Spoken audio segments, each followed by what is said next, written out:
Hello दोस्तों, veterans नमस्कार। मैं दीवान सिंह। मैं आपको बताना चाहूँगा कि ये तो निश्चित हो गया कि ना तो आईबीए और ना यूएफबीयू किसी भी हालत में पेंशन अपडेशन की बात नहीं कर रहे हैं, क्योंकि ये ऐसा कुकर्म करके बैठ गए हैं 12th बाईपार्टाइट सेटलमेंट में स्पेशल अलाउंस देकर के, जिसका बहुत बड़ा खर्चा है, जिससे पेंशन दी जा सकती थी बहुत बड़ी मात्रा में। अब उसको कैसे रिवर्ट करें, इसलिए दोनों के दोनों आपस में मिलकर के तालमेल बिठा रहे हैं। और यह कमाल का स्पेशल अलाउंस है। आज तक पूरे इतिहास में किसी भी अलाउंस की रेट नहीं बढ़ती है, अपडेशन हो जाता है, रेट वही रहती है। लेकिन यह कमाल का अलाउंस है कि इसकी पेंशन अपडेशन के साथ महंगाई भत्ता तो जुड़ता ही है बेसिक पे में, इसकी रेट भी बढ़ती है। 6% से 31%, 38% तक पहुंच गया। आप अंदाज लगा सकते हो कि यह किस प्रकार बढ़ा है। और यह सारी की सारी मिली भगत ये जो यूएफबीयू के नेता हैं और खास करके बैंक टचलम, इनकी मेहरबानी है, क्योंकि ये लोग सर्विंग जो स्टाफ है उससे पैसा लेते हैं, अपनी यूनियन चलाते हैं और करोड़ रुपया इनके पास आता है और ये हवाई जहाजों में घूमते फिरते हैं। खैर, मैं दूसरी बात पाता हूं। मैंने बहुत कुछ पढ़ने के बाद देखा कि भाई क्या हमारा पेंशन रेगुलेशन 995 में क्या कोई ऐसा विकल्प नहीं है जिससे हम ये कह सके पेंशन रेगुलेशन का कोई उसमें अर्थ निकलता है। तो ये इनके मैंने यहां पर दे रखे सारे रेजिडुअल इश्यूज, और इन रेजिडुअल इश्यूज में एक तो है आपका क्या नाम है, पेंशन अपडेशन का वो आया, updation of pension for past retirees. और भी पेंशन अपडेशन के डीए का भी है, मैं इसी को लेता हूं पेंशन अपडेशन। तो क्या पेंशन रेगुलेशन एक रेजिडुअल इश्यूज है? अब रेजिडुअल इश्यूज क्यों है? क्योंकि जो वेस्ट सेटलमेंट हुआ उसमें जो अनसॉल्व्ड अनरिजॉल्व्ड इश्यूज हैं उनको इन्होंने रेजिडुअल इश्यूज कहा और इसको रेजिडुअल इश्यूज में डाल दिया, यानी और वार्ताएं होंगी तब ये समझेंगे। तो क्या ये पेंशन अपडेशन जो है, ये जो रेजिडुअल इश्यूज है, क्या पेंशन रेगुलेशन 995 में ऐसा कोई रेगुलेशन है जो पेंशन जो रेजिडुअल इश्यू यहां दे रखा है और इसी नाम से कोई ऐसी चीज दे रखी जो उसमें 995 के पेंशन रेगुलेशन में, तो जिससे ये सुलझे? यानी इन्होंने यहां जो रेजिडुअल इश्यूज बनाया इसको, it has to be resolved with the help of the regulation 56 residuary provisions. यानी पेंशन अपडेशन से संबंधित या रिटायरी से संबंधित जो भी रेजिडुअल के हिस्से होंगे वो बैंकिंग रेगुलेशन 995 के रेजिडुअरी प्रोविजन से सुलझेंगे।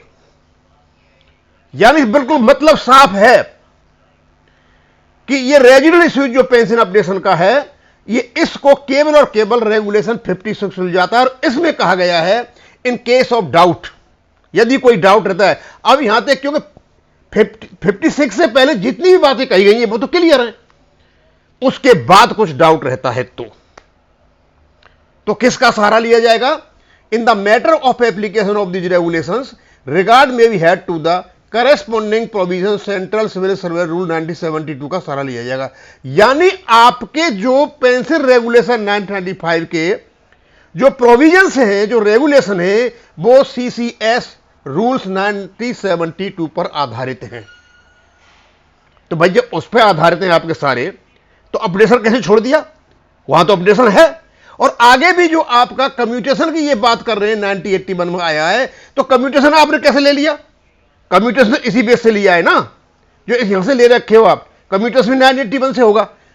अब इसका मतलब ये हुआ कि यूएफबीयू जो है क्यों नहीं इस पर जोड़ देता है कि बैंकिंग रेगुलेशन 995 में ऑलरेडी आपको विकल्प दे रखा है कि जो बेस सेटलमेंट के रेजिडुअल इश्यूज हैं और जो संबंधित रेजिडुअल इश्यूज हैं वो रेगुलेशन 56 से सुलझेंगे। कहने का मतलब यह है कि यहां भी रेजिडुअल इश्यूज है और यहां भी रेजिडुअरी प्रोविजंस दे रखे हैं। यानी वो प्रोविजंस, वो नियम, वो रूल्स, वो रेगुलेशंस जो रेजिडुअल इश्यूज को सुलझाएंगे। अब वो कैसे सुलझेंगे उन्होंने स्पष्ट कर रखा है। यदि आपके बेस सेटलमेंट में कोई भी रेजिडुअल इश्यूज है तो आपका रेगुलेशन 56 जो है वो केवल और केवल उसी काम के लिए बना है, और उसका संबंध किससे? पेंशन से। तो पेंशन अपडेशन यदि सीसीएस रूल्स 1972 में है तो स्वाभाविक सी बात है कि बैंकों के लिए भी पेंशन रेगुलेशन है।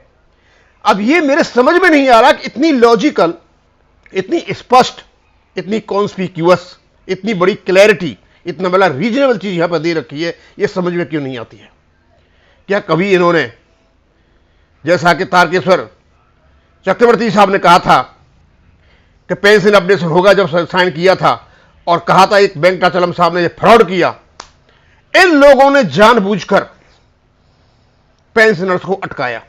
यदि इसका सहारा लेकर के जब तुम रेजिडुअल इश्यूज की बातें कर रहे हो, तो रेजिडुअल इश्यूज को सुलझाने के लिए, पेंशन के लिए, केवल पेंशन के लिए, मैं अदर मुद्दों की नहीं कह रहा हूं, वो पेंशन रेगुलेशन में ही रेगुलेशन 56 इसी काम के लिए दे रखा है कि यदि कोई रेजिडुअल इश्यूज है पेंशन संबंधी रिटायरीज का, तो केवल और केवल सुलझेगा रेजिडुअल प्रोविजन से। और रेजिडुअल इस पर दे रखा है कि जो सीसीएस रूल्स 1972 हैं उनका सहारा लिया जाएगा। एक वर्ड और दिया है इन्होंने, करेस्पॉन्डिंग प्रोविजंस। भैया एक बात बताओ कि आपका बैंकिंग रेगुलेशन 995 करेस्पॉन्डिंग है आपके सीसीएस 1972 से, उसके समतुल्य है, उसके सारे प्रोविजन जितने भी हैं, अलग से तो कोई है नहीं। यानी आपका बैंकिंग रेगुलेशन 995 सीसीएल 1972 के समतुल्य है।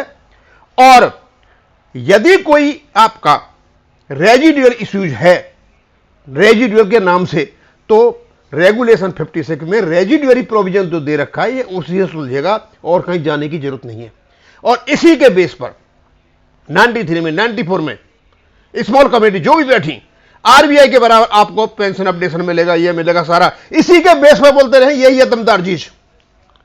और ऐसा इसमें कुछ भी नहीं है, क्योंकि इसको छुपा दिया गया।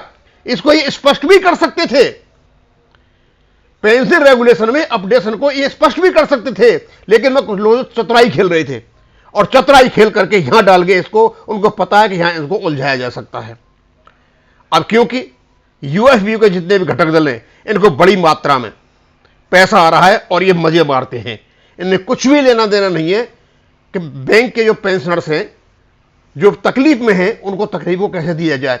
इनको केवल और केवल लेना चाहिए। मैं तो ये चाहता हूं यदि आप में कोई है तो आरटीआई में यह पूछा जाए हर बैंक से कि आपके यहां पर इस पर्टिकुलर यूनियन के कितना पैसा कटता है, या हेड ऑफिस से लिया जाए या फाइनेंस मिनिस्ट्री से लिया जाए कि टोटल पैसा बैंक यूनियन के पास हर साल कितना कटता है, कहां खर्चा होता है, किस पर ये खर्चा करते हो, इन पर कितना खर्चा होता है, कहां ये जाते हैं और क्या क्या संपत्ति इन लोगों ने बना रखी है।